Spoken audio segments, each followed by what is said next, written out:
రేయ్ ఫస్ట్ ఆబి ఒంటరిగా ఉన్నప్పుడు పోదాం. మళ్ళీ మనం పల్లవి కంట పడినామనుకో మన మీద పల్లవికి అనుమానం వస్తుంది. అభితో ఏం మాట్లాడనీయదు. మనం వాళ్ళని అప్పటి నుంచి ఫాలో అవుతున్నాం. వీళ్ళందరూ ఒకరిని విడిచి ఒకరు ఏడికిపోతలేరు. అందరూ కలిసి ఒకటే చోటనే ఉన్నారు. ఇంతకీ మనకి అభితో మాట్లాడే ఛాన్స్ వస్తుందో రాదో? ఖచ్చితంగా వస్తుంది. మనమైతే వాళ్ళనే ఫాలో అవుదాం. నువ్వు నన్ను తిట్టుకున్నా పర్లేదు, నువ్వు మాత్రం ఖచ్చితంగా శారీస్ తీసుకోవాలి. ఏందమ్మా నువ్వు? మీకు ఇష్టం వచ్చిన బట్టలు తీసుకోండి అని చెప్పినావు కదా. నాకు ఆ శారీస్ అంటే ఇష్టం లేదు. నేను పోయి జీన్స్ టీషర్ట్స్ తీసుకుంటా. ముఖం చూడు ముఖం, ఎంతో పవిత్రమైన ఇండియాలో పుట్టి నాకు శారీస్ అంటే ఇష్టం లేదు అంటున్నావు. ఏదో నువ్వు చిన్నప్పటి నుంచే ఫారిన్ లో పెరిగినట్టు చేస్తున్నావు. ఇందుకే నేను మీతో పాటు షాపింగ్ కి రాను అని చెప్పిన. నన్ను బలవంతంగా తోలుకొని వచ్చి తీరా ఇడికొచ్చినాక నాకు ఇష్టమైన బట్టలు కూడా తీసుకొని ఇస్తలేరు. మరి టూ మచ్ చేస్తున్నావమ్మా. నేనేమి నీకు ఓన్లీ శారీస్ మాత్రమే తీసుకొని చెప్తలేను, ఆ జీన్స్ టీషర్ట్లతో పాటు శారీస్ కూడా తీసుకుంటే బాగుంటదని చెప్తున్నా. ఒకవేళ నేను వాటిని తీసుకున్నా బీరువాల భద్రంగా పెట్టాల్సిందే. నేను వాటిని ఎలాగో కట్టుకోను. పల్లవి, నువ్వు ఇంకా చిన్నపిల్లవేం కాదు. నీకిప్పుడు పెళ్ళి అయిపోయింది. కనీసం అప్పుడప్పుడన్నా శారీస్ కట్టుకుంటే బాగుంటది. మరింత మొండికేయడం మంచిది కాదు. మీ అమ్మ చెప్తుంది కదా. అదే కదా, మీ ఇద్దరికి పెళ్ళయ్యి అమెరికాకి పోయిన తర్వాత మొదటిసారి ఇంటికి వచ్చినారు.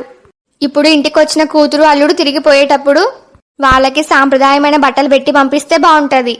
పసుపు కుంకుమతో పాటు చీర పెట్టడం మన ఆనవాయితీ. నువ్వు చూస్తే నాకు జీన్స్ టీషర్ట్ కావాలని పట్టుబడుతున్నావు. అప్పుడప్పుడు పెద్దవాళ్ళు ఎందుకోసం చెప్తారో అర్థం చేసుకోవాలి.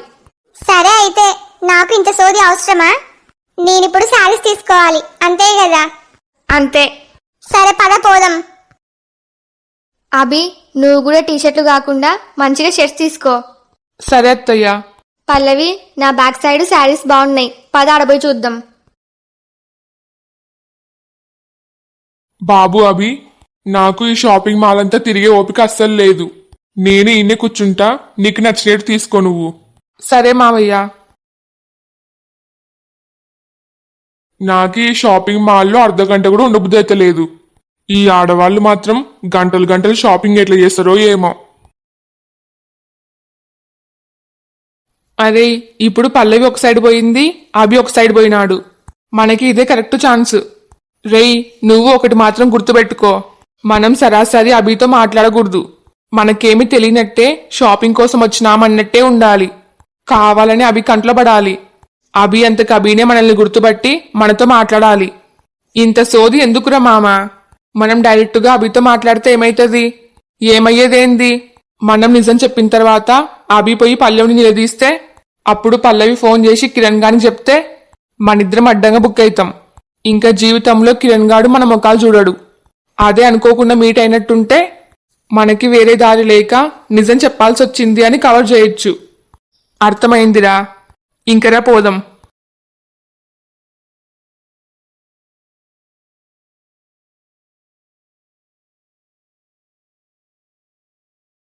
అరే, ఇప్పుడు కావాలనే గట్టిగా మాట్లాడు. సరేరా. అరే రాకేష్, ఇది చూడ్రా ఎంత బాగుందో. నీకి ఈ కలర్ సూపర్గా ఉంటది, తీసుకోరా. మన వైపు చూస్తున్నాడా? ఇంకా లేదు. అరే, నాకు ఈ కలర్ ఆల్రెడీ ఉందిరా. అయితే ఈ కలర్ తీసుకో. నాకు ఈ కలర్ కూడా ఉంది. ఇదేంది మామ, మనం ఇంత గట్టిగా మాట్లాడుతున్నా కనీసం మన వైపు కూడా చూసలేడు. ఇంకా గట్టిగా మాట్లాడు. ఏందిరా మామ నువ్వు? ఒక్కసారి తీసుకున్న కలర్ ఇంకోసారి తీసుకోకూడదని రూల్ ఉందా ఏమన్నా? నేను ఇంతగా చెప్తున్నా, తీసుకుంటే ఏమైతుంది? అవి కొనుక్కొని వేసుకునేది నువ్వా నేనా? నాకు తెలదా ఏ కలర్ అయితే బాగుంటది అని? ఈడ ఇవేవి నాకు నచ్చుతలేవు. అసలు ఏది తీసుకోవాలో అర్థమైతలేదు. అందులో నా సెలెక్షన్ అంతగా బాగుండదు. పల్లవి షాపింగ్ కంప్లీట్ అయినాక నేను పల్లవిని హెల్ప్ అడుగుతా. పల్లవి సెలెక్షన్ బాగుంటది. అంతవరకు నేను బట్టలు కాకుండా నాకు కావాల్సిన వస్తువులు తీసుకుంటా. నా మాటిని నువ్వు ఇదే తీసుకో. నేను తీసుకోను అంటుంటే తీసుకో అంటవేంది? అంతగా నచ్చితే నువ్వే తీసుకో. నన్ని మాత్రం అస్సలు బలవంతం చేయొద్దు. అరే, సైలెంట్గా ఉన్నవేంది? మాట్లాడు. ఇంకేంది మాట్లాడేది? ఆ అభి నుంచి ఎప్పుడు పోయినాడు. అరే దున్నపోతా నాకు చెప్పాలి కదా. నేను ఒక్కనే కుక్కలాగా మరుగుతున్నా. ఇంతకీ ఎటువైపు పోయినాడు? అట్లే స్ట్రైట్గా పోయినాడు. అయితే రా మరి పోదాం.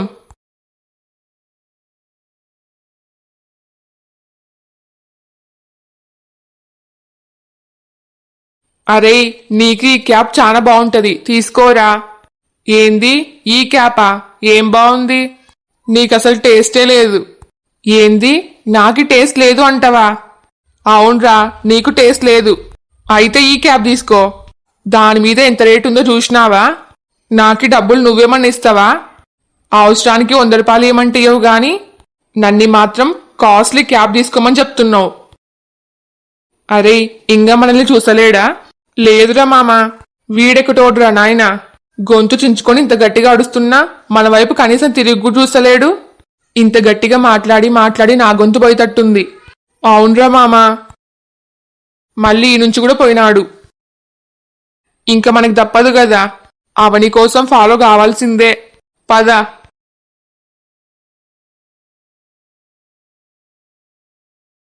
అరే నువ్వు ఇంతకుముందు నాతో 1000 రూపాయలు ఇప్పించుకున్నావు కదా, ఇప్పుడు నా 1000 రూపాయలు నాకు ఇయ్యి. నేను మంచి షూస్ కొనుక్కోవాలి. అరే నీ వెనకాలనే ఉన్నాడు. ఇప్పుడు నా దగ్గర 1000 రూపాయలు లేవు. లేవంటే ఎట్లా? నాకిప్పుడు కావాల్సిందే. అరే నేను లేవని చెప్తున్నా కదా. కాదు ఖచ్చితంగా తేవాల్సిందే అంటే నేను ఇప్పటికిప్పుడు ఆ నుంచి తేవాలి. అదంతా నాకు తెలియదురా. నా 1000 రూపాయలు నాకు ఇచ్చేయి. నువ్వు ఎక్కువ తక్కువ మాట్లాడితే అసలే ఇయ్యను. ఏం చేసుకుంటావో చేసుకో. ఏంది ఇయ్యవా? వీళ్ళిద్దరిని అప్పటి నుంచి చూస్తున్నా. అందరికి వినబడేలాగా చాలా గట్టి గట్టిగా మాట్లాడుతున్నారు. చూస్తుంటే ఇద్దరు ఫ్రెండ్స్ లాగానే ఉన్నారు.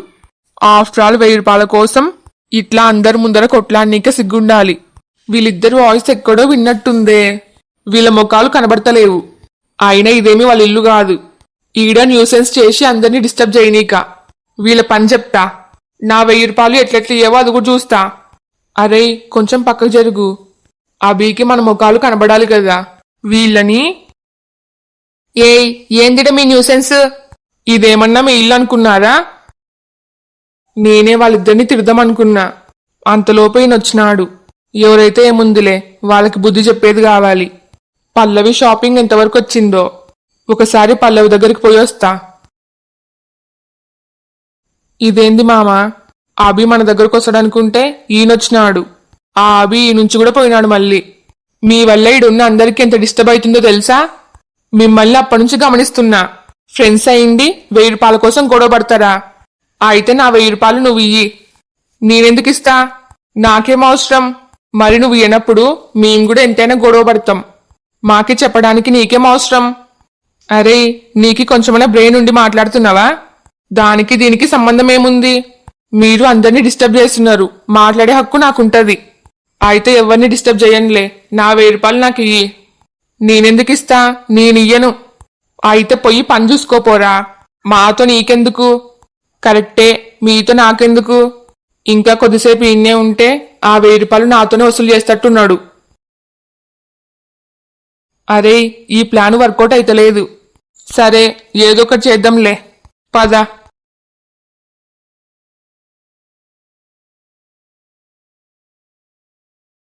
ఈడ కూడా శారీస్ బాగున్నాయి. నీకు నచ్చితే తీసుకో. ఇంకెన్ని శారీస్ తీసుకోవాలి? ఇప్పటికే 3 తీసుకున్నాము, సరిపోదా? సరే శారీస్ తీసుకుంటా అన్న పాపానికి ఇంకా మొత్తం శారీస్ తీసుకునేలాగా ఉన్నావు. అయితే ఇంక శారీస్ వద్దా? ఇంకా తీసుకున్న శారీస్ చాలు గాని నేను పోయి డ్రెస్సెస్ చూస్తా. సరే పో, నీ ఇష్టం. నువ్వు రావా? నాకు ఇంకా శారీస్ ఏమైనా నచ్చితే తీసుకుంటా. నువ్వు పో. సరే నీ ఇష్టం. పల్లవి ఆగు. మళ్ళేంది? మళ్ళీ ఎక్కడికన్నా పోతే చెప్పిపో. మళ్ళీ నిన్ని వెతకడం మా వల్ల కాదు. ఒక్కసారి పోయినానని మళ్ళీ మళ్ళీ పోతానా? మరి ఓవర్ కాకపోతే. దీనికేం తెలుసు? ఒక తల్లిగా నా భయం నాది. అబ్బా ఈడ డ్రెస్సెస్ కలెక్షన్ చాలా బాగుంది. డిఫరెంట్ డిఫరెంట్ మోడల్స్ ఉన్నాయి. పల్లవి నువ్వేందీడా? నీ షాపింగ్ అప్పుడే కంప్లీట్ అయిందే? ఏంది కంప్లీట్ అయ్యేది? నేనింకా ఏం తీసుకునిలేను. మరేం తీసుకోకుండా ఈడేం చేస్తున్నావు? నాకు అసలు ఏం తీసుకోవాలో అర్థమైతలేదు పల్లవి. నా టేస్ట్ ఏం బాగుండదు. అయితే నన్నేం చేయమంటావు? ప్లీజ్ పల్లవి, నా కోసం నువ్వే సెలెక్షన్ చేయొచ్చు కదా. ఇంకా ఏమన్నా ఓన్లీ సెలెక్షన్ చేస్తే సరిపోతుందా లేక నీకు తొడిగియాలనా? తాటి చెట్టు పెరిగినట్టు పెరిగినావు, కనీసం నీకు నీ బట్టలు సెలెక్షన్ చేయనీక కూడా రాదా? నువ్వేమన్నా చిన్నపిల్లగానివే సెలెక్షన్ చేయమని నన్నొచ్చి అడుగుతున్నావు. ఏమైతుంది పల్లవి, నేను పెద్దగా అయ్యే వరకు నా బట్టల సెలెక్షన్ మొత్తం మా అమ్మనే చేసేది. ఇప్పుడు మా అమ్మ ఇడ లేదు కదా, అందుకు నిన్ను అడుగుతున్నా. నువ్వు ఏమన్నా అనుకో అభి, నా షాపింగ్ ఇంకా కంప్లీట్ అయ్యలేదు, ఇంకా నీకేం సెలెక్షన్ చేయాలి? పర్లేదు పల్లవి, నేది షాపింగ్ కంప్లీట్ అయ్యే వరకు నేను వెయిట్ చేస్తా. అరే మళ్ళీదేంది? సరే అయితే నేను పోయి అత్తయ్యకి మామయ్యకి చెప్తా. ఏమని? బట్టలు సెలెక్షన్ చేయడంలో పల్లవి నాకు హెల్ప్ చేస్తలేదు అని. ఆగు, నువ్విప్పుడు వాళ్ళకు పోయి చెప్తే వాళ్ళు వచ్చి తిట్టేది నన్నే. మళ్ళీ గంట సేపు మా అమ్మ క్లాస్ ఇస్తుంది, నాకు అవసరమా? అయితే నాకు హెల్ప్ చేస్తావా? ఆ చేస్తలే, కొద్దిసేపు వెయిట్ చెయ్యి, నా షాపింగ్ కంప్లీట్ చేస్తా. సరే పల్లవి, ఒప్పుకున్నందుకు థ్యాంక్ యూ సో మచ్. వీళ్ళందరికీ బాగా ఫ్యాషన్ అయిపోయింది నన్ను చీటికి మాటికి బ్లాక్మెయిల్ చేయడం. ఛ!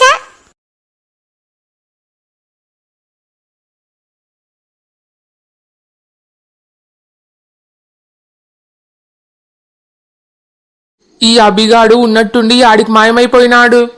మంచిగా వాణ్ణి ఫాలో అయ్యేవాళ్ళం, మధ్యలో ఆ వేస్ట్ ఫెలో వచ్చి డిస్టర్బ్ చేసినాడు. ఇప్పుడు ఇంత పెద్ద షాపింగ్ మాల్లో వాణ్ణి ఎడని వెతకాలి, మరిప్పుడు ఏం చేద్దాం? అరే, నాకు ఈ షాపింగ్ మాల్ అంతా తిరిగి తిరిగి కాళ్ళు బాగా నొస్తున్నాయిరా, ఇంకా ఇంటికి పోదాం రారా. అప్పుడైతే అవని కోసం ఏమైనా చేస్తా అన్నావు, ఇప్పుడు కాళ్ళు నొస్తున్నాయి పోదాం ఇంటికి అంటున్నావు. అవునరా అన్నాను, కాని ఇప్పుడు వాణ్ణి వెతికేంత ఓపిక నాకు లేదు. నీకు చేతనైతే నువ్వు వెతుకు. నిజం చెప్పాలంటే నేను కూడా బాగా టైర్డ్ అయినా.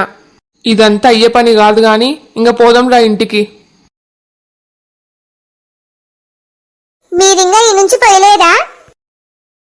మీకు అప్పుడే చెప్పినా కదా, మీరు అభి కంట్లో పడితే డేంజరు, ఫస్ట్ ఈ నుంచి పోండి అని. చెప్పినావు గాని మాకింకా ఈ మాల్లో పనుంది, ఇంకా షాపింగ్ చేయాలి. మీరు కావాలంటే మళ్ళీ ఒక రోజు వచ్చి షాపింగ్ చేసుకోండి, ఇప్పటికైతే ఈ నుంచి పోండి. ఏంది పల్లవి నువ్వు, ఇదేదో నీ షాపింగ్ మాల్ అయినట్టు చెప్తున్నావు? మరి ఇంకెట్లా చెప్పాలి? మీరు ఇంటికి పోయినారనుకోని నేను ప్రశాంతంగా షాపింగ్ చేస్తున్నా. ఒకవేళ మిమ్మల్ని అభి గుర్తుపడితే? ఏంది వాడు మనల్ని గుర్తుపట్టేది? వాడి ముఖం, అంతసేపు వాని కళ్ళ ముందరనే తిరిగినాము, కనీసం మనం ముఖాలు కూడా చూసలేడు. అదే కదా. మీరు ఇంతకు నా ఫ్రెండ్సేనా? నాకే ప్రాబ్లం అవుతుందని చెప్తున్నా గానీ నా మాట కొంచెం కూడా పట్టించుకుంటలేరు. ఆ మాటలన్నీ ఎందుకులే గాని, నువ్వు చెప్పకపోయినా మేము బయలుదేరుతున్నాంలే. అమ్మయ్యా, తొందరగా పోండి. పదురా మామ. ఆగండి, మళ్ళేంది? అభి నా కోసం బయట కూర్చొని వెయిట్ చేస్తున్నాడు, మీరు కొంచెం కేర్ఫుల్ గా వెళ్ళండి. రే మామ, విన్నావా? బయట ఉన్నాడంట. ఆ విన్నారా, మంచి పల్లవి బాగా క్లూ ఇచ్చింది, లేకపోతే మనం ఇంటికి పోయేవాళ్ళం. నువ్వేమి కంగారు పడొద్దు పల్లవి, మేము చాలా కేర్ఫుల్ గా పోతాం. బాయ్. చెప్పినారంటే కేర్ఫుల్ గానే పోతారులే. ఎంత క్యూట్ గా కూర్చున్నాడో పాపం. అది సరే గాని కనీసం ఇప్పుడన్నా మన ముఖాలు చూసి గుర్తుపడతాడా? ఇప్పుడు మనల్ని ఎట్టెట్లా గుర్తుపట్టాడో అది కూడా చూస్తా. నేను అస్సలు ఎక్స్పెక్ట్ చేసలేనురా, అనుకోకుండా పల్లవి భలే మీట్ అయింది కదూ. పల్లవిని వాళ్ళింటికి పోయినప్పుడు చూసినేదే మళ్ళీ ఇన్ని రోజుల తర్వాత కనబడింది. వీళ్ళిద్దరూ నా పల్లవి గురించే మాట్లాడుతున్నట్టున్నారు. ఇందాక లోపల గొడవ పడింది కూడా వీళ్ళే కదూ. వీళ్ళని అన్నో చూసినానే, ఏడా? రేయ్ మీరు, రేయ్ పల్లవి హస్బెండ్ మనల్ని గుర్తుపట్టినారా? రేయ్, ఆ రోజు చందా కోసం మా ఇంటికి వచ్చింది మీరే కదూ. ఇందాక లోపలిని అనుకున్నాన్రా మీ గొంతు యాన్నో విన్నట్టుంది అని. అరే ఇంక పర్ఫార్మెన్స్ స్టార్ట్ చెయ్యి. అయ్యో సార్, మీరు ఎవరినో చూసి ఎవరో అనుకున్నట్టున్నారు. మేమెప్పుడొచ్చినాం మీ ఇంటికి? నేను మిమ్మల్ని గుర్తుపట్టినానని ఇప్పుడు అన్ని అబద్ధాలు చెప్పొద్దు. మీరు దొరికిపోయినారు, ఇంకా తప్పించుకునిలేరు. అయ్యో సార్, మీరింతకేం మాట్లాడుతున్నారు? మాకేం అర్థమైతలేదు. అవునా? మరి ఇందాకే పల్లెని మీట్ అయినాము అని మీరిద్దరు మాట్లాడుకున్నారు కదా. పల్లవెవరు? అరే ఇంకా మీరు చేసిన డ్రామా చాలు గాని మర్యాదగా నిజం చెప్పండి. నాకే ఆ రోజే మీ పైన డౌట్ వచ్చింది, కానీ ఏమోనో వదిలేసినాను. అదిగాక ఇప్పుడు మీరు పల్లవి గురించి మాట్లాడుతున్నారంటే నా అనుమానం నిజమే కదా. మీరు ఆ రోజు మా ఇంటికి పల్లవి కోసం వచ్చినారు కదూ. ఇంతకీ మీ ఇద్దరిలో కిరణ్ ఎవరు? మా ఇద్దరి పేరు కిరణ్ కాదు. హో, అయితే ఆ రోజు మీతో పాటు మూడోవాడు ఉన్నాడు కదా, వాడి పేరు కిరణా? హలో ఫ్రెండ్స్ అందరికి, ఈ వీడియో మీకు నచ్చిందా? నచ్చితే లైక్ చేయడం మాత్రం మర్చిపోవద్దు. అట్లనే ఈ వీడియోని మీ ఫ్యామిలీ అండ్ ఫ్రెండ్స్ కి షేర్ చేయండి. ఈ స్టోరీ యొక్క రాబోయే మిగతా పార్ట్స్ కోసం మా ఛానల్ ని ఇప్పుడే సబ్స్క్రైబ్ చేసుకోండి. వీడియోకి హైప్ చేయడం మాత్రం మర్చిపోవద్దు. మీరు హైప్ చేయడం వల్ల నా వీడియో ఇంకా ఎక్కువ మందికి రికమెండ్ అవుతుంది. మీ ఫీడ్బ్యాక్ ని కామెంట్ చేయండి. నాకు సపోర్ట్ చేయొచ్చు కదా please. Thanks for watching. By by.